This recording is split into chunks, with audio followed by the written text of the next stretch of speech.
umugabo w'umukristo wavuze ariko ngo jewe nzarindirira mu kwizera ngo kugeza umunsi urupfu haleluya ngo ruzanambika amababa ngo rukangurukana kamusanga iyari sifa kwa Mungu Gidori rwamugurukanye yagiye ari bugufi n'umwana irindi jambo la victoire sur la mort haleluya ntabwo tuzohora mu butware bw'urupfu ruhari tuzirigidano ku mataba ubutware bw'urupfu ubu rurasa n'uruduhahaje ruradusuzuguye hariya mu gitabo mu rwandiko rw'Abakorinto Pawulo ngo yarwanye na banegateri abantu ngo bakanagize umuzuko bararwana pe yabarwanishije mu magambo 15 zose muri iyo sura y'15 harimo amagambo 15 yarwanishije arababwira ko Pawulo yari gitangaza ari umugabo ngo banezerewe aravuga ngo utomba Pawulo ngo akazuka ngo kamuhereza ingana yanjye ikigondo yari yanezerewe kugihuha uwo mugabo aravuga ngo tomuhereza ngo Pawulo ngo azuke ngo amasamuhereza ingana yiwe ikigondo yari yishimye cyane yari yanezerewe muzambira ngo Pawulo yozuka utuseti tutudini duhari twose suko amaturangiza mu gitondo kimwe mu mugoroba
isura ya 49 n'ivensi ya 29. Haruguru haravuga ngo Yakobo ategeka abana be aho bakwiriye kuzamuhamba. Arabihanangiriza, arababwira ati ngiye gusanga ubwoko bwanje, muzampambe hamwe na data na sogokuru, ubuvumo buri mu isambu ya Efuroni umuheti, ubuvumo buri mu isambu y'Imatera iri imbere y'Imamure mu gihugu cy'Ikana. Nibwo Aburahamu yaguranye n'iyo sambu kuba gakondo yo guhambamo abuguze na Efuroni umuheti. Amen.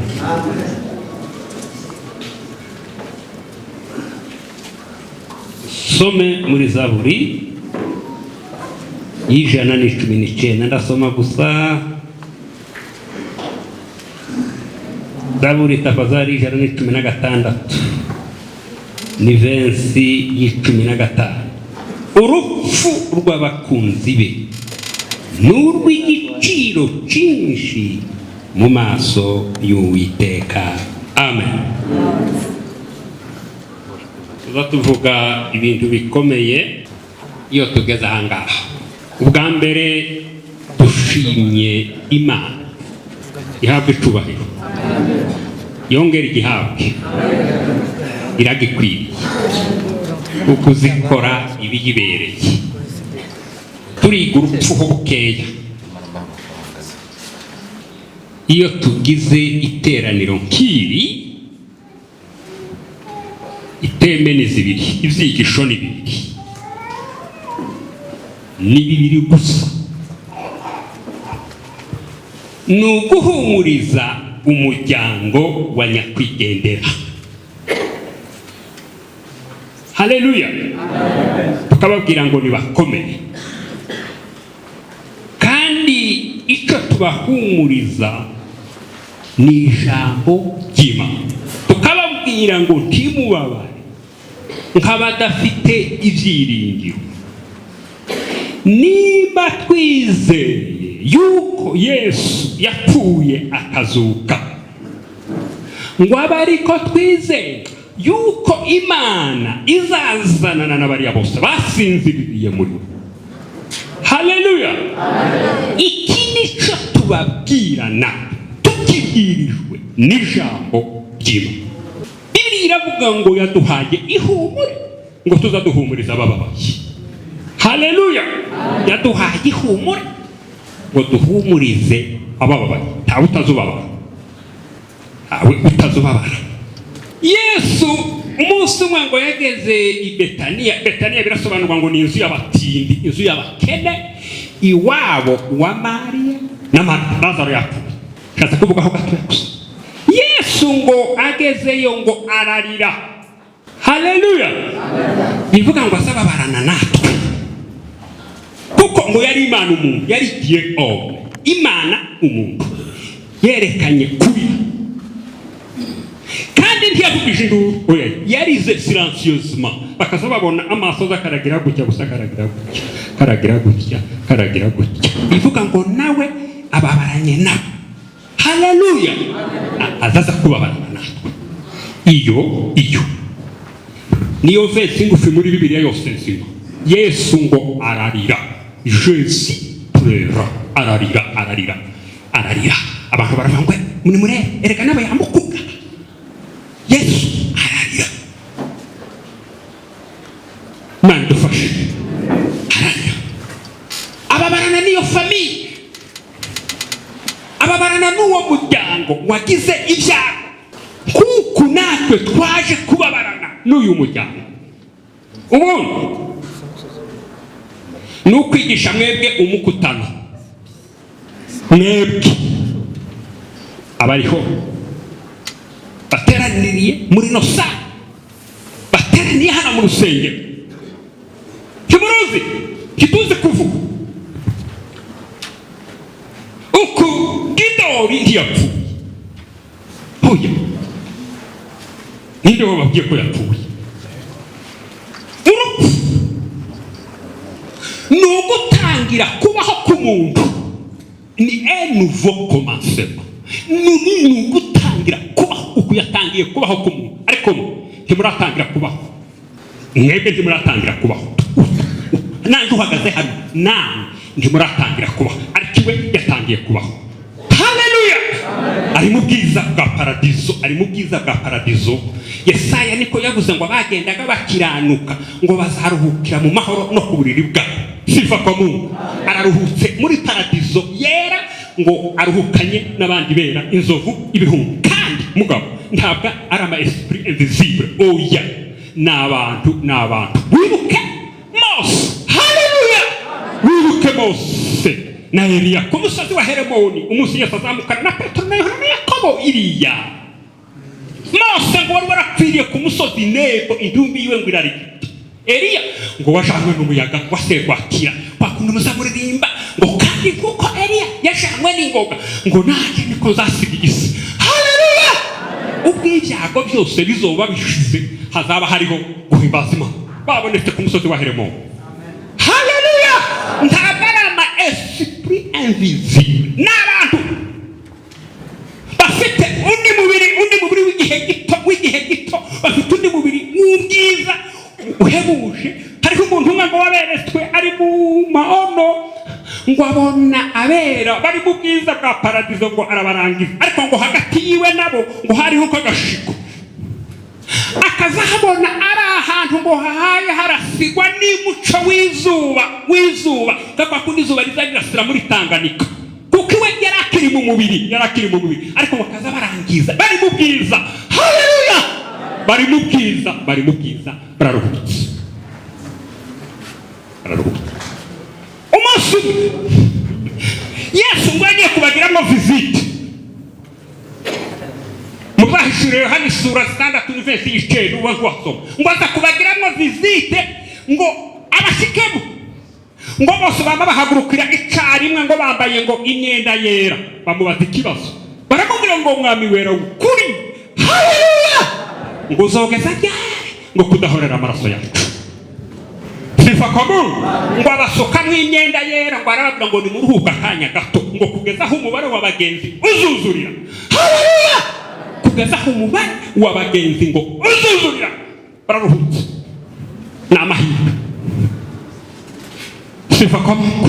Yohana mwari ku kanwa ka Patimo, ngo yumva ijwi rimubwira ngo fata ikaramu y'umusekreteri utangaje. Ijwi riramubwira ngo nafata ikaramu, ngo wandike, ngo andikuti. Haleluya!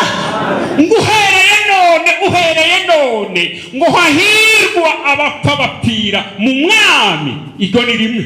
Hahirwa abapfa bapfira mu mwami. Iryo ni rimwe. Sifa kwa Mungu. Umwuka aravuga ngo nibaze ngo baruhuke imihata yabo. Haleluya! Nibaze ngo baruhuke imihata yabo. Ijambo rya gatatu ngo dore imirimo yabo ijananye n'abibakurikiye. Haleluya! Imirimo ijananye n'abibakurikiye. Aya magambo yambabaje, namwe arabababaza. Muzi ikibazo dufite ubwoko bwacu bitubabaje, ni uko utagira ahantu duhamba abapfu bacu. Ni uko utagira ahantu duhamba abapfu bacu. Ko turahamba intwari z'Imana, bamwe bagahabwa muri Amerika, abandi mu Buganda, abandi mu Burundi. Niko bimeze. Icyo nacyo kirababaje. Giteye agahinda kubona ngo abakozi b'Imana bakoreye Imana mu misozi miremire ya ruguru, twari dukwiriye kubahamba iruhande rw'amatorero. Ariko ubu ngubu naratekereje ndaharura, tekereza abakamburishi, tekereza abakajabika n'abandi bari mu guhamba.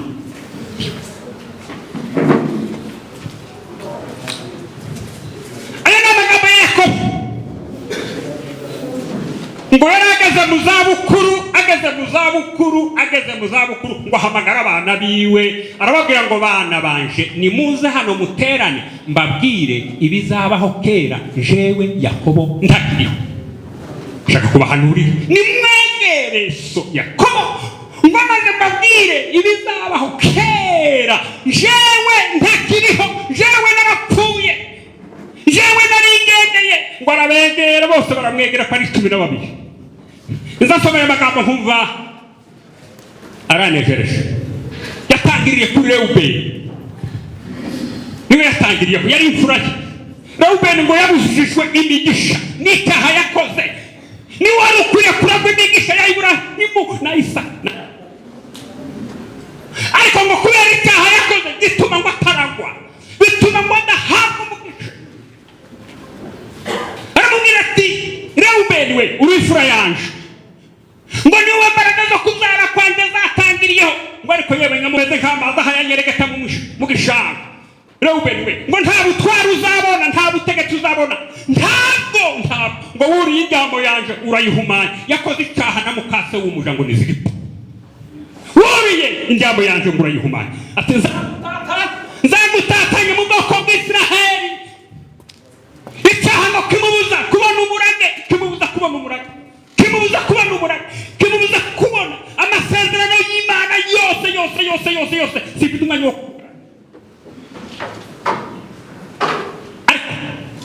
Yakobo ngo asezera abana be, ngo arababwira ngo bana ba abaha umugisha bose, akazasabira umwana umugisha, kandi uko yarahaye abwira umwana niko byamugendeye. Umugisha w'umubyeyi ni mwiza cyane. Ngo ajya kurangiza ngo arababwira ngo bana ba mutegeye,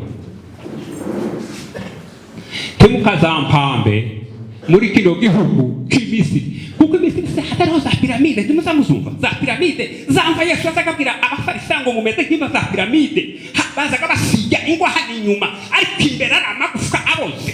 Hari habuze se, hari habuze aho guhabwa. Hariho ubutaka muri Egiputa gihari ubu ngubu. Yakobo ngo aza kubasezerana ababwira ngo iriya mu gihugu cy'i Kanani, iriya mu gihugu cy'i Kanani ngo hariho Iburahimu ngo n'umugabo w'umunyamahanga, ngo niyo sambu yo guhambamo abapfu be. Ngo aho niho Iburahimu asinziririye, aho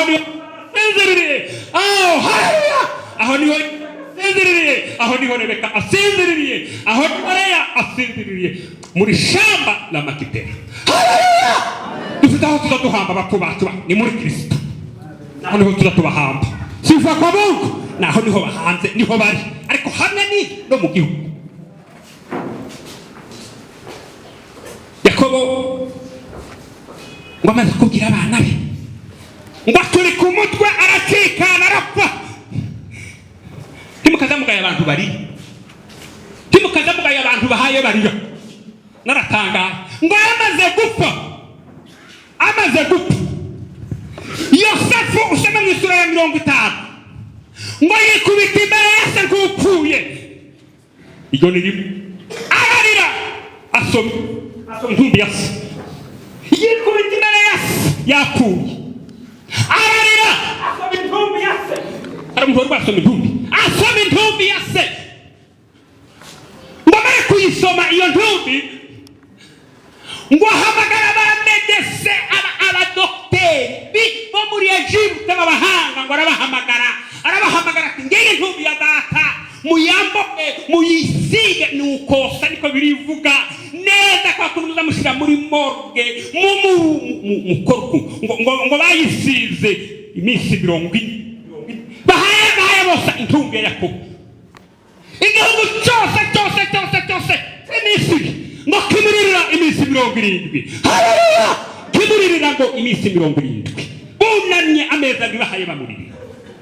Barangize Yosefu mbabwira bene Farawo ngo bakoranaga, ngo arababwira ati mfite amakuru mbabwira. Data yarandaza arambwira ngo ntagahabwe muri iki gihugu, none ndabinginze. Haleluya! Muhore tujane kwa Farawo tujya kumwinginga ampa uruhusa nje guhamba data mu gihugu cy'Ikanani. Mwumva igitanga, nje guhamba data mu gihugu cy'Ikanani, muri shamba la Makipela aho Ibrahimu yaguze.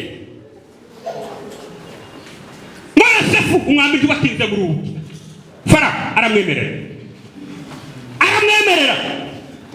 ngo yamuhereza abakuru bose. Nasomye Bibiliya nawe urahasoma uratanga ngo muri Gosheni aho bari bari ngo hasigaye abana b'impinja, abantu bose bakuru n'igicu cy'ingabo za Farawo, ba minisitiri n'abandi bose ngo barahaguruka ngo baherekeza intumbi ya Yakobo bayijana mu gihugu cy'Ikanani. Haleluya, sifa kwa Mungu. Barayiherekeza intumbi, barayiherekeza ngo baragenda ngo bambuka Yorodani, ngo bambuka Yorodani, barayambuka ngo bayambuka barasura kandi ngo bagira iminsi 7 ngo bahaye baboroga umuborogo ngo bararira cyane. Aragenda ngo ashingura se, ngo amaze gushingura se arongera kandi ngo aragaruka nabo ageze mu zabukuru. Haleluya, ageze mu zabukuru nabo ngo arababwira ngo ntimukazampambe muri kino gihugu. So sigitasi ntimukazampambe muri kino gihugu. Ngo yamaze gupfa amagufa yiwe ngo bayashyira mu isanduka. Amagufa yagize imyaka 430 ari mu isanduka mw'abantu. Mwamwe nimufite agahinda abantu bacu, abapasiteri bacu bakaza bikaba bari bakwiye guhambwa mu n'abandi ariko ko turahamba abantu mu bihugu byakure, ibyo birababaje. Ubu amatora yacu mwabaye amatongo, icyo kintu kirababaje kandi ni ukuri giteye agahinda kubona abakiranuka bakoreye Imana bahabwa mu bihugu by'abandi, bahabwa mu bihugu by'ibishyitsi. Iyo bahungiye, iyo boroye ntitworeka kubahamba. Numvise ngo kaje bikaragerageje kuvuga ati nyabuna mwokagira Imana muzojane mu bishombo, ariko ntibizashobotse. N'abandi nuko icyifuzo gico bene data. Haleluya, urupfu ngiye kurangiza ntabwo rwahanze muri gahunda y'Imana ya kera yo kurema umuntu. Muri la primitive de rwari rurimo ujikuri Imana ngo yari yararemye umuntu ngo azabeho, kuko ngo muri Edeni ngo hari mu bwuzure bw'ibintu bine muri Edeni, ubwuzure bw'ibintu bine. Harimo ibyo kurya, harimo amazi yo kunywa. Soma mu gitabo cy'itangira kuri 2 ngo umugende uturuka muri Edeni ngo uratemba ngo wigabanyamo imigende ine: Pishoni, Gihoni, Hidekeli, Ufurate. Uganatatu ngo hari mu butunzi, muri rishese, mu butunzi butangaje. Bibiliya ivuga ngo izahabu yo muri icyo gihugu ngo ni nziza cyane. Haleluya, ngo hariho hakomoka ubushishi ngo buva ku giti cyitwa budo n'amabuye yitwa hari. Uganatatu ngo hari muri presence y'Imana. Urupfu tirwahoze muri gahunda y'Imana mu kureba umuntu. Niki cyatumye urupfu rugaragara? Kuruparamo etere apara. Niki cyatumye urupfu rugaragara? Ni amatima bazanye n'ubu abantu. Nicyo gituma umunyabwenge yavuze ngo ijuru ko rirajamwo abarishaka, ngo n'inyanja yaka umuriro kejamwo abayishaka. Va en enfer ce qui veut, va au ciel ce qui veut. Imana ngo mukuremo umwana w'umuntu yashize ibintu bibiri imbere ye, yashize urupfu n'ubugingo. N'amahitamo. Urupfu rw'umubiri, la mort physique. Urupfu rw'umubiri twarusangiye n'abanyabyaha nabo barapfa. Usanga mu gitabo cy'itangiriro ukagenda mu byahishuriwe Yohana, harimo ijambo rimwe rivuga gusa ngo ararama arapfa akaishi akapfa. Abana metushera abantu rwego 69 yarapfuye. Akabarone urupfu ndetse urupfu rw'abanyabyaha, la mort de l'impie. Urupfu rw'abanyabyaha n'agahoma, urupfu rw'abanyabyaha, umunsi umwe nyamutunzi yaratibutse ahura n'ishokeri, ariko Lazaro ngo umukiranutsi ngo apfuye ngo yakirwa, haleluya, mu gituza cya Ibrahimu. Imana idufashe, yakirwa, abamarayika baramujana ngo bamushyira mu gituza cya Ibrahimu. Niko abayuda bitaga no kuruhukira mu gituza cya Ibrahimu, haleluya. Paradizo yarayizamuye, ubu ngubu ngo iri mu ijuru, ni hari ni hari, ari kumwe n'abandi bera bo mu isezerano rya kera. Hakaba urundi rupfu abantu bapfuye, nibwo rukwisha la mort spirituelle, kifo cya kiroho. Yakoye urupfu rw'umutima we, yakoye urupfu rw'umutima we, abantu bapfuye urupfu rw'umutima, la mort spirituelle, kifo cya kiroho. Ngo ni abantu batuye mu byifuzo by'umubiri, abantu barimo gukora ibyaha, bari mu nzu y'Imana, bakanywa inzoga, bamara bakaza kuri sitari kuririmba, abantu barapfa. Intumbi zirahari, abantu bakora ibyaha ngo batubwiriza kwihana, baduhindura abanzi bacu, murabeho turabasize mu ijuru ry'Imana. Ni ukuri ntihazagera umunyabyaha, haleluya, ntihazagera umunyabyaha. Hakaba urupfu rw'umukiranutsi, haleluya, la mort du juste, urupfu rw'umukiranutsi. Iyo apfuye ngo ijuru rizarihaguruka rikamwakira, ijuru ngo rizarihaguruka ngo rikakira umukiranutsi, ijuru rihaguruka. Urupfu rw'umukiranutsi niko twasanye ngo urupfu rw'abakunzi ngo n'urw'agaciro, haleluya, ngo n'urw'agaciro mu maso y'Uwiteka. Imana idufashe. Baramu yararwifujije, arabamba cyangwa akaza ku rupfu rw'abakiranutsi, ngo iherezo ryanjye rikazaba urupfu rw'abakiranutsi. Ni rwiza cyane urwo ni urupfu. Ijambo ryabaje ngo se n'uruha wifuza, quelle mort apparaît la plus souhaitable, n'uruha wifuza, n'urw'abakiranutsi n'urw'abanyabyaha. Ni zibiri, kandi izo mpfu zibiri zizadushyitsa ahantu habiri. Abakiranutsi urwo rupfu ngo ruzabashyitsa mu bugingo ngo batangire kubaho, naho abanyabyaha urupfu ngo ruzabashyitsa mu gihano, muri shatima, mu gihano cy'iteka. Bizatekereza umugabo umwe w'umukristo wavuze, aravuga ngo jewe nzarindirira mu kwizera ngo kugeza umunsi urupfu, haleluya, ngo ruzanambika amababa, ngo rukangurukana kamusanga iyari. Siva kwa Mungu, Gidori rwamugurukanye, yagiye ari bugufi n'umwana, irindi jambo, la victoire sur la mort, haleluya. Ntabwo tuzohora mu butware bw'urupfu ruhari utuzirigida hano ku mataba. Ubutware bw'urupfu ubu rurasa n'uruduhahaje, ruradusuzuguye, ariko tuzarupfuna gusa, tuzarubwira ngo warupfuwe, haleluya, ngo kunesha kwawe kuri he, yawe warupfuwe, urubori rwawe biva kwa Mungu, tuzacunaguza urupfu.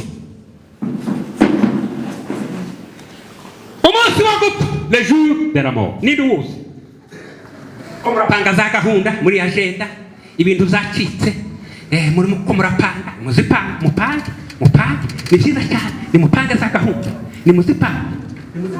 Umusore ngo yarapanze gahunda, arapanga gahunda, arayipanga.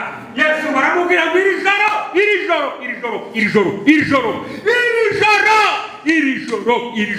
ubugingo urabunyaga. Iri joro ubugingo urabunyagwa. Ninde umunsi wo gupfa ngo ruzarudutungura, takurya umutego utungura impyisi. Nta muntu uzi umunsi wiwe wo gupfa, tawe uradutungura. Ntitubizi. Niba uyu mugoroba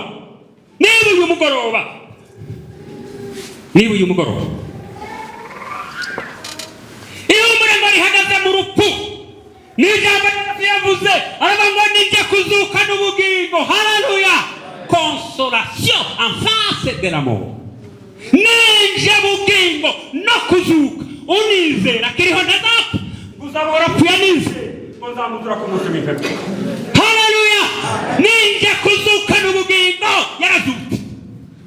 Hariya mu gitabo mu rwandiko rw'Abakorinto Pawulo ngo yarwanye na ba negateri, abantu ngo bahakanaga iby'umuzuko bararwana pe, yabarwanishije mu magambo 15 zose muri iyo sura y'15 harimo amagambo 15 yarwanishije. Arababwira ariko Pawulo yari igitangaza, ari umugabo ngo banezerewe, aravuga ngo utomba Pawulo ngo akazuka ngo kamuhereza ingana yanjye ikigondo. Yari yanezerewe ku gihugu uwo mugabo, aravuga ngo utomuhereza ngo Pawulo ngo azuke ngo amaze amuhereza ingana yiwe ikigondo. Yari yishimye cyane, yari yanezerewe. Muzambira ngo Pawulo yozuka udusenti tutudini duhari twose suko amaturangiza mu gitondo kimwe mu mugoroba umwe udusenti tutugo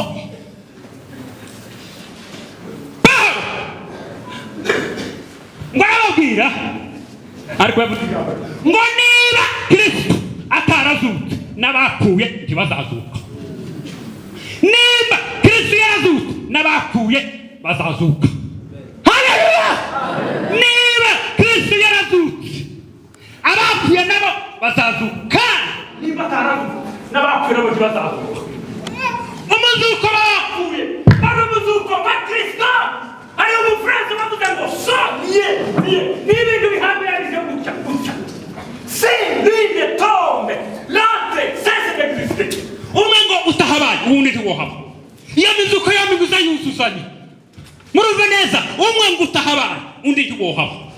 Ariko Pawulo amaze kubarangiriza, haleluya, aravuga ngo Kristo yarazutse siva kwa Mungu ngo niwe muganuro w'abasinziriye nimukoraho n'abariyo. Haleluya! Amefufuka siva kwa Mungu, umuzuko wiwe utegeza yuko bamukunda niyagaruka natwe tuzazuka. Haleluya! Imana idufashe, Imana iduhereze umugisha, murindirire mu kwizera kugeza umunsi urupfu ruzakingura umuryango rukakwambika amababa rukakuguruka rukakujana iriya mugambi w'ijuru. Imana idufashe, Imana ituganze. Amen.